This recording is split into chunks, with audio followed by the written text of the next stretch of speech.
وہ ابھی پوری نماز اپنے حکم میں نہیں آئی، جو اپنے امام کا اکرام نہیں کرتے وہ ابھی اعتقاد کے اندر نہیں آئے، جس مسجد کے دروازے پر کوئی بھوکا جاتا ہو اور خالی لوٹ آئے تو وہ ابھی حکم میں نہیں آئی، جہاں کسی کا دکھ درد سننے والے بیٹھنے کے لیے تیار نہ ہو اور خود میٹنگیں کر کے رات کو بریانی کی دیگ منگا لیتے ہو، یہ ابھی مسجدوں کے حکم میں نہیں آئے،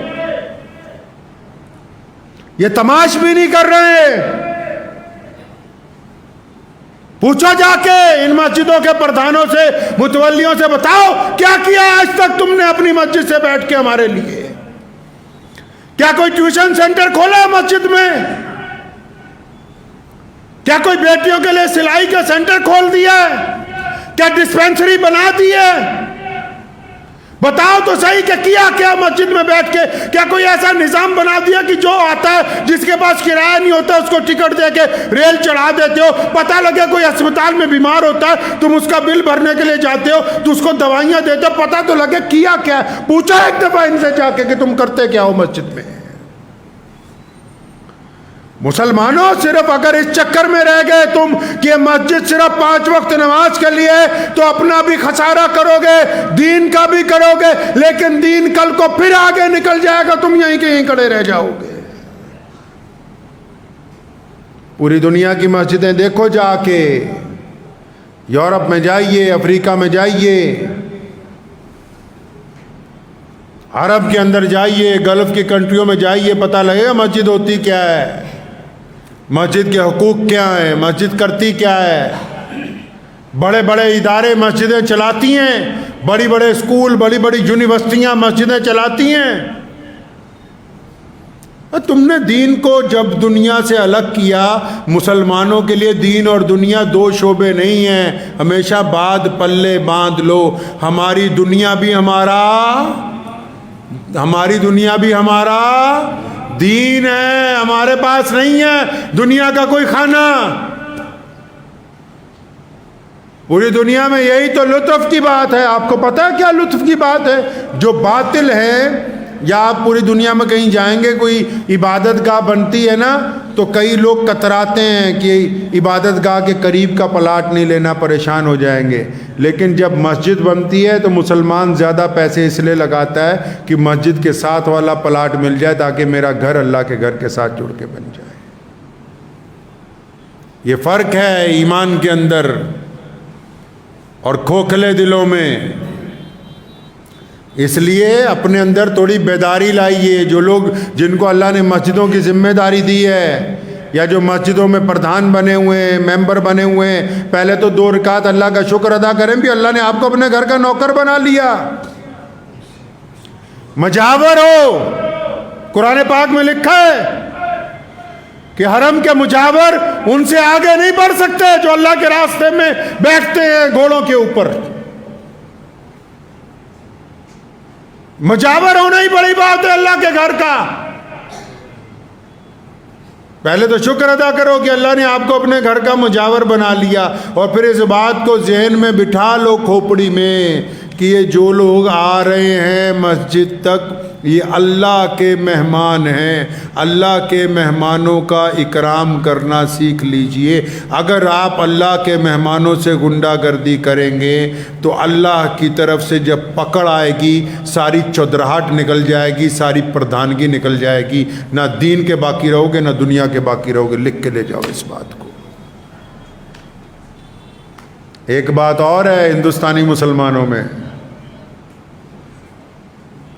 ہم لوگ اگر باہر پوری دنیا میں جاتے ہیں، اچھا آپ کو ایک بات مزے کی بتا دوں، انڈیا میں جو مسلمانوں کا پروڈکٹ ہے نا، انہوں نے فتووں کے چکر میں چل چل کے اپنا پیر پہ خود ہی کلاڑی ماری۔ ضرورت تو ان کو مسئلے مسائل کی تھی، پوچھنا تھا رسول اللہ صلی اللہ علیہ وسلم کا چہرہ کیسا تھا، ہم اپنے نبی صلی اللہ علیہ وسلم کے چہرے کے مطابق داڑھی رکھے، پوچھنا تھا، لیکن یہ پوچھنے نہیں گئے، فتویٰ لینے گئے۔ کیوں؟ کہتے یار میری چاہے چھوٹی ہو یا بڑی ہو اپنے ساتھ والے کا رگڑا لگانا ہے۔ ان کو فتویٰ اس لیے چاہیے تاکہ یہ اپنے بھائی کی بے عزتی، یہیں پہ یہ مار کھا گئے بس۔ پوری دنیا نے مسائل معلوم کیے کہ اللہ کے نبی، آپ کو پتا ہے کہ عرب کے لوگوں کے اندر کوئی فتوی بازی نہیں ہے، اتنے ملک ہیں،